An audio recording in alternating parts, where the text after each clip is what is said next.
Hello, everyone, and welcome to the Real Clear Politics Takeaway for Tuesday, June 22nd. I'm Tom Bevan, co-founder and president of Real Clear Politics. Joined this morning by Bruce D. Abramson, the author of a new book out called New Civil War. Bruce, thanks for your time today. Oh, it's a pleasure to be here, Tom. Thank you. Bruce, the book is out June 22nd, and I asked this question of all the authors I interview. Give me your reasons behind what caused you to write this book. Where did the idea come from? So the idea came from two directions. One is there are a bunch of stories I've been trying to tell for decades, and I've had a hard time figuring out how to get them out. But the real motivation as to why this book, why now, is that more and more people are coming to realize that our country is in serious trouble. The republic has fallen, and it fell quietly. I mean, you look at it, we don't have rule of law, we don't have equal protection, we don't have due process. Freedom of religion has been under attack for a decade. Freedom of speech and freedom of the press are under attack from inside Congress and from within the media. And it's not clear to anybody how this happened. It turns out the reason the revolution was not televised was that it was boring. It happened incrementally and slowly over decades. It was a slow-mo revolution, would have made for terrible television. And I wanted to write the book to explain how we got here one step at a time, and even more importantly, what we can do to restore our republic. Well, let's talk about how we got here, because your story is very interesting. You mention and tell your stories in the book about how you came up through academia and witnessed many of these things firsthand. And you spent a lot of time in various institutions around the country, but that you came to recognize over time that you weren't a very good academic. Tell our viewers more. Yeah, I started out, I was very young. I started college as a 16-year-old freshman, and I wanted to save the world, which of course meant that my leanings were all to the left, because that's where you go if you want to save the world. We all know that. I spent the better part of 2 decades on campuses, good campuses. I spent most of that time at Columbia, USC, UCLA, and Georgetown. And I had a number of experiences, one with activist organizations on campuses, and 2 inside academia, where I learned that the whole story you're told about what it means to be in an institution of higher learning is a myth system. Right? I mean, you're told that a life of an academic is someone who's out there pursuing truth and science and knowledge and trying to learn new things, grappling with ideas, testing hypotheses. It's all nonsense. What you're really out there to do, the job of the academic, is to impress other academics. And I learned that, and that was why I only spent 2 decades on campus rather than 4. But it also told me how we were destroying, how academia was destroying America. Well, talk a little bit more about that, because reading this book, I think some people might come away with the idea that it's, when you talk about sort of the elites and academia in particular, that people would say, well, this is sort of anti-intellectualism, right? You are sort of running down the experts. And there's a line in the book where you say, listen, you need to separate, right? You need to respect their expertise, right? But also be skeptical when they go beyond their area of expertise, and not to trust them to make other judgments. Do I have that right? Yeah, that's absolutely right. I mean, look at what we did over the past year. Okay, this was astounding. Anthony Fauci, certainly stellar credentials, okay? Absolute, many decades as a public servant, prestigious appointments, involved with all the best grants. You really can't get better credentials than Anthony Fauci. But he is an immunologist by training. He has idiosyncratic views. I mean, he's written papers talking about the need for deurbanization and explaining that he sees humans as largely carriers of pathogens. And we asked him whether or not we should shut down our society. Well, he has no training in economics. He's not a sociologist to know what it means to shut down a faith community. We trusted him because he had expertise that was relevant to the problem we were looking at. And time again, we confuse the views of an expert or even the views of the scientific establishment with the views of science. In fact, experts are in it for themselves. The scientific establishment is in it for themselves. They're not out there for the cause of truth. And you can see that repeated over and over and over again throughout our society.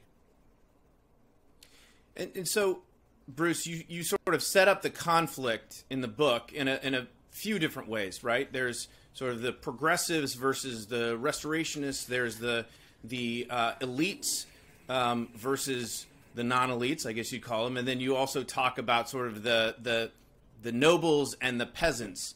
And I mean, is it really that black and white, I guess is the question, because, you know, there do seem to be, obviously, there are extremes on both sides, but, you know, there's a vast majority of folks in the middle who maybe don't consider themselves in one of those, fit into one of those categories, and maybe hold more nuanced views about some of the issues that you talk about in the book, whether it's religious freedom or Second Amendment or whatever the case may be. So is it really, is it too simplistic to characterize things that way? Well, you know, what it comes down to at the end of the day is, if you go back to the Founding Fathers, the word that keeps coming up in their writing is faction. And this is what we have in this country. We have a lot of factions. And our factions have basically sorted themselves into two political parties. The Republicans are a coalition of factions, and the Democrats are a coalition of factions. Now, interesting thing, as you can pick up if you read the book, I drifted from left to right over the years. And I had an interesting turning point. From 1980 to 2005, I believed that the Republicans were a pretty coherent party. They were pretty good at party discipline. They had a pecking order, and I didn't like the pecking order. The Democrats, on the other hand, were a collection of squabbling factions. You never knew who was going to be up and who was going to be down, and if your guy was down, he might be up in 2 years. They did not get along. They were fractious. They argued a lot. 2005, I registered as an independent. In 2010, with the rise of the Tea Party, I came to believe that the Republicans had fractured. And since 2010, the Democrats have been an incredibly coherent party that has no problems with party discipline, that has given all of the power to one of its factions, and that's the progressive faction. The Republicans, meanwhile, are a bunch of squabbling factions, and I'm much happier in there. Now, if you look at what's happened with the Democrats, okay, I do not believe that most Democrats are up there with the squad of Ilhan Omar and Alexia Ocasio-Cortez. I don't believe that these people represent the whole Democratic Party. But what's happened is the Democrats have handed them all the power on the inside.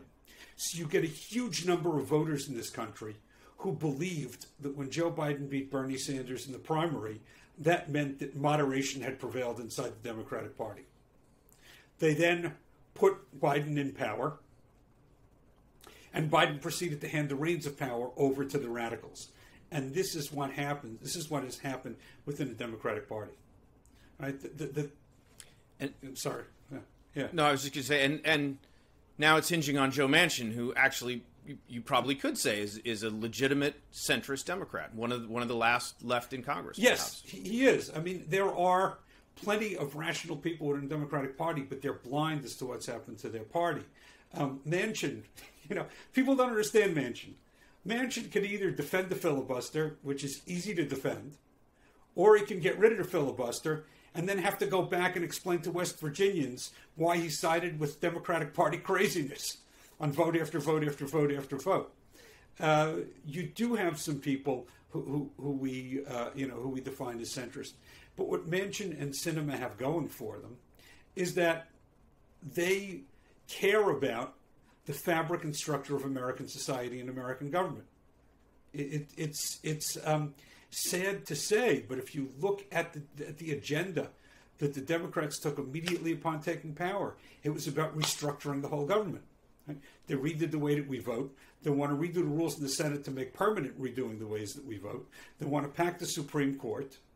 They want to defund the police in favor of giving money to groups they like better. They're out searching for, they're out to remake the U.S. military. They are entirely about restructuring America. Manchin wants to keep the American structure that served us well for many years. It doesn't even matter what his policy views are. Let's talk about, you mentioned the factions and the squabbling within the Republican Party and liking that better. Let's talk about that for a second. There does seem to be sort of, in some ways, a microcosm of the framing of your book, right? The elites versus the non-elites, or the peasants versus the nobles within the Republican Party. And some would say Donald Trump was sort of a Jacksonian figure, right? Who really, in almost single-handedly, reshaped the Republican Party from being a party of sort of the country club and Wall Street Republicans to a party of the working class.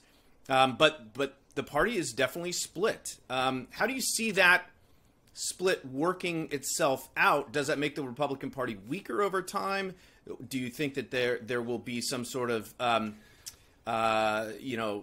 renaissance or coming together of the two parties, and how would that happen? Splits are healthy. At the end of the day, nobody knows what's going to happen in the future, and nobody knows what the right solutions are. We have ideas, we have preferences, we have probabilities. The more ideas you have at the table, the more conversation that you have. And this is true at the national level. It's true inside each of the parties. The healthier political party in this country is the one that has a harder time imposing party discipline. Party discipline, and this, by the way, is exactly what I say about academia, and this is what's killed all of our institutions in this country, certainly all of our elite institutions. Discipline means the absence of independent thought. I've often said that if I ever met anybody who agreed with me on everything, I would know that one of us had suspended independent thought a long time ago. You actually want people to disagree with you. It's funny because people say that I take a hard line. I'm not. I am entirely persuadable on any issue. Any issue. Here's the rule, though. If I disagree with conventional wisdom, you can bet that it's because I've looked at conventional wisdom, done my own research, and found it lacking. So in order to persuade me, you will have to answer all of my questions. And you will never get away with, oh, come on, everybody knows. Doesn't work. You want tension within the parties. You want tension within the country. And that is the sign of good health. So, I think that it creates certain problems for the Republicans, and you will always lose a few Republicans who grumble, my faction lost, I'm going to stay at home. Or worse, my faction lost, I'm going to vote for the other guy to teach those guys a lesson. But that's the sign of a healthy party. So back to the book itself and the prescriptive part of it. You mentioned we are in this situation, a very, very divided country. It is on many levels sort of a battle of ideologies and ideas that is taking place in the country. So what, in your estimation, is to be done about it, particularly as you see this, I guess, threat that is facing the country? So I actually talk about two types of correction in the book. One is at the policy level, and I have to say, there's good stuff happening at the states. There will not be anything positive happening at the federal level for the next couple of years. So let's set that aside. The more interesting stuff and the more relevant stuff to most readers is how you navigate your life, because you've got woke people in your family, in your workplace, in your kids' schools, in your neighborhood, and you've got to deal with them. And one of the ways to deal with them is to understand that the whole woke movement is full of people who are actually supporting what they want to oppose and opposing what they want to support. And the reason is that they don't know what the words mean. They don't know what language means. Right? Everybody is opposed to racism. Problem is that not everybody means the same thing by racism. Okay? When half the country supports Black Lives Matter organization because they say it's opposed to racism, and the other half of the country, to which I belong, opposes Black Lives Matter, the organization, because it's a racist organization, we're clearly using the word in different ways. You have to define what these terms mean. So when somebody uses them, ask them what it means or provide your own definition. Racism, white supremacism, when you hear people tossing these terms around, when you hear the woke tossing these terms around, they don't mean what you think they mean. And they probably don't mean what the people spouting them think they mean. You've got to challenge them on that. And I go through in the book the various techniques that you can use to turn these things around, to highlight when language is being abused, when a story is being created, when you've got the left blaming the right for something that it does. And it's hard work, but, you know, we've squandered many decades losing our culture. If we want to get it back, we're going to have to do the work. You mentioned in the book social media and the way that that has sort of exacerbated our problems. And I just wonder, is there, I mean, when you say, you know, call people out, challenge them, try to persuade them, are folks persuadable at this point? You mentioned, I mean, we in some ways are living two separate realities. We're watching two separate movies. Even when we're viewing the same event, we come away, you know, folks from the left and folks from the right come away with completely different interpretations of what that event was, what it means. So, I mean, has the system broken down because of social media and other factors to the point where, you know, there is no reconciliation possible? There is no persuasion. You will never be able to persuade someone who believes there's structural racism that there's not, even if you try to define the terms. You know, that question actually contained a lot of the problems, you know, wrapped up in one. Social media. So the incentive system I outlined in academia is the way that you proceed, the way that you succeed in academia is by flattering the people who are more senior to you. It's something I call incremental outrageousness. I'll take your work and I'll push it one half step forward in the direction that you've already chosen. That is what social media does, except that instead of taking 2 years, the next half step takes one news cycle. And so the winners in social media are always the people who are slightly or incrementally more outrageous than yesterday's outrageous story. That's how social media fuels it. Now, in terms of whether or not people are persuadable, you know, there are a couple of different things here. First of all, one of the great takeaway lessons of our debacle in Iraq is that you can't have a republic if people don't want one. I mean, George W. Bush was clear. He went into Iraq, he got rid of the totalitarian dictator, and he said, now you can have a republic. And they could have had a republic, except that nobody wanted a republic. If a critical mass of your population does not want to live in a republic, you cannot have a republic. And you need a lot more than 51%. And I'm talking about basic stuff, right? I'm talking about basic stuff. Rule of law, equal protection, due process, freedom of speech, free exercise of religion, credible elections, trustworthy courts. If you don't have a critical mass that wants these things, you can't have a republic. And if people can't be persuaded that those are worth preserving, then the republic is gone. You just, I mean, we can't get one by winning 52% in the next election and playing republic for 4 years and then sliding back into dictatorship. So we better hope that they're persuadable on those counts. All right, Bruce, last question. I'll ask you to look into your crystal ball and tell me what you think. What does the future hold moving forward? Is it going to get better? Is it going to get worse before it gets better? Or is it just going to get worse? It can get better, right? I write in the book that I believe the American Republic has fallen. But we can get a second American Republic. Right? France is up to its fifth. Right? There's no question that the Republican spirit still lives. My hope, okay, the good scenario is that the woke will begin to wake up and they will understand what they've been sold, and they will give us, in addition to those who are already aware of what's going on, they will give us the critical mass we need to restore the republic. That would be the best case scenario.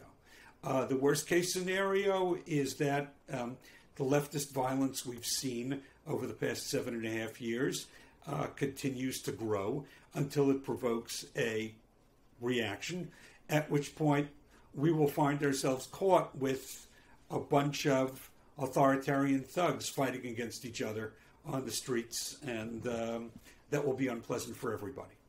All right. We will have to leave it there for this morning. Bruce D. Abramson's new book, New Civil War, is out June 22nd. Bruce, thanks for your time this morning. Appreciate it. And that's going to do it for me, Tom Bevan, co-founder and president of Real Clear Politics. This has been the RCP Takeaway for Tuesday, June 22nd. New Civil War by Bruce D. Abramson is published by RealClear Publishing and is available on Amazon.com and other fine booksellers starting June 22nd. For more information, visit RealClearPublishing.com. And for more information about the author, visit BruceDAbramson.com.